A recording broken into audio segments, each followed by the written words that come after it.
jam hari ini.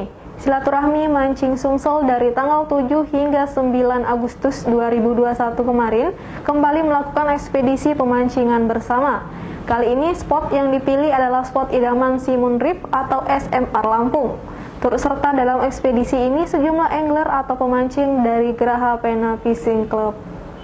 Teriakan girang berulang kali datang dari para angler atau pemancing yang ikut dalam ekspedisi mancing bersama Silaturahmi Mancing Sumsel dari tanggal 7 hingga 9 Agustus 2021 di spot idaman Simon Reef atau SMR Lampung, Provinsi Lampung. Apalagi saat ada angler yang strike atau umpannya disambar ikan dengan bobot cukup besar. Suasana mancing yang juga diikuti sejumlah angler dari Geraha Pena Fishing Club semakin bertambah meriah. Terlihat benar para angler berusaha melepaskan kepenatan yang mereka dapat selama sibuk bekerja dengan unjuk kebolehan strike demi strike. Sebelumnya, 11 angler dari Silaturahmi Mancing Sumsel dan 3 angler Geraha Pena Fishing Club berangkat dari TPI Lempasing Lampung naik kapal berdikari 9 menuju spot-spot idaman Simon Reef atau SMR Lampung untuk menikmati sensasi strike di tengah deburan ombak laut. Menurut salah satu angler dari Geraha Pena Fishing Club, Anthony, spot idaman Simon Reef atau SMR Lampung benar-benar spot idaman para angler karena memiliki kedalaman hingga 100 meter. Sehingga para angler dapat dengan leluasa menebar kail pancingnya karena ikan yang akan didapat beragam, mulai dari jenis ikan GT, kakap merah, kerapu, barakuda, salem, tongkol, dan jenis yang lain. Tim Sumsel 24 jam, palfresh.com. Pemirsa, rencana penutupan jembatan Musi 2 yang dijadwalkan hari ini masih dilakukan persiapan kontraflow. Dari hasil pantauan hingga pukul 11 siang, jembatan Musi 2 masih bisa dilewati kendaraan. Sejumlah petugas terlihat masih mempersiapkan penerapan kontraflow sebagai upaya antisipasi kemacetan lalu lintas selama perbaikan jembatan Musi 2 Palembang.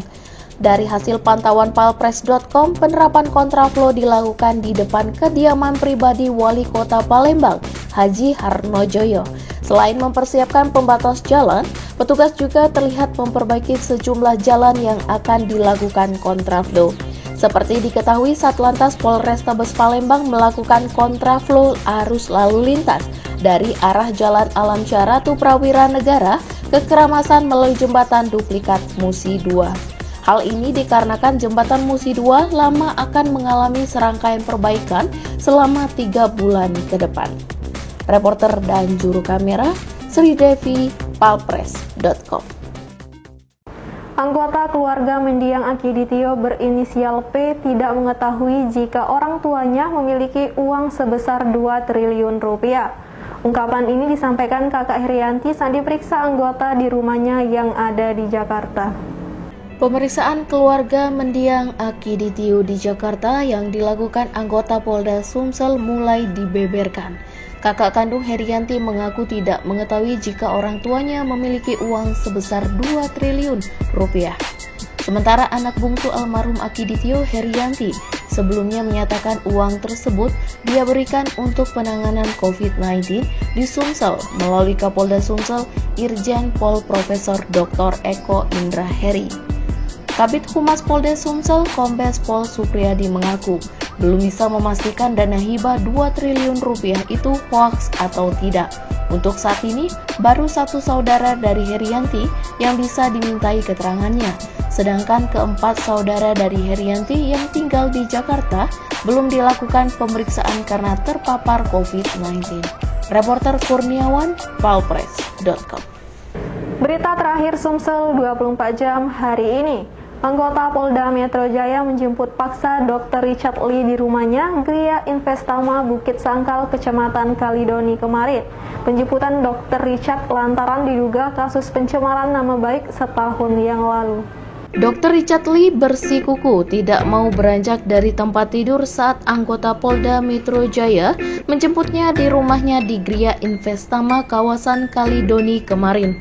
Meski demikian, dokter muda ini tetap dibawa polisi ke Jakarta.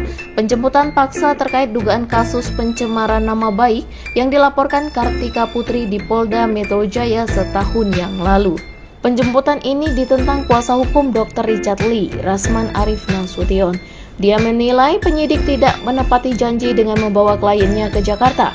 Bahkan dia juga menyesalkan tindakan ini karena proses penjemputan dilakukan sebelum dia datang. Untuk itulah dia memastikan masalah ini akan dilaporkan ke Propam Polda Metro Jaya. Tadi malam, klien saya bertelepon dengan saya melalui handphone saudara Charles yang telah berbohong kepada saya. Ya, saya minta Charles ini diperiksa. Dia ada saksi, jelas ya, dia mengatakan tidak bawa handphone, benar kan? Ada ibu, waktu di rumah ibu kemarin, yang di rumah ibu, saudara Charles bilang janji tidak akan bawa handphone, tidak akan sita handphone, tidak akan bawa Dr. Richard, kan itu janjinya, benar kan? Pada faktanya dibawa. Saya sudah bicara juga tadi dengan petinggi-petinggi, mengatakan bahwa ini memang keterlaluan. Dan setelah nanti sore saya dampingi beliau, saya akan lihat keadaannya, saya akan datang ke Propam besok, melaporkan mereka. Kenapa? Karena saya lihat ada penangkapan yang tidak wajar, dan di sana nanti proses hukum kita lihat. Yang pasti, mereka ternyata membawa Richard Lee jalan darat. Reporter dan juru kamera Kurniawan, Palpres.com. Demikianlah berita Sumsel 24 jam hari ini. Untuk pemirsa Sumsel 24 jam, jangan lupa tetap menerapkan protokol kesehatan seperti menjaga jarak, mencuci tangan, dan menggunakan masker. Saya Devi, sampai jumpa.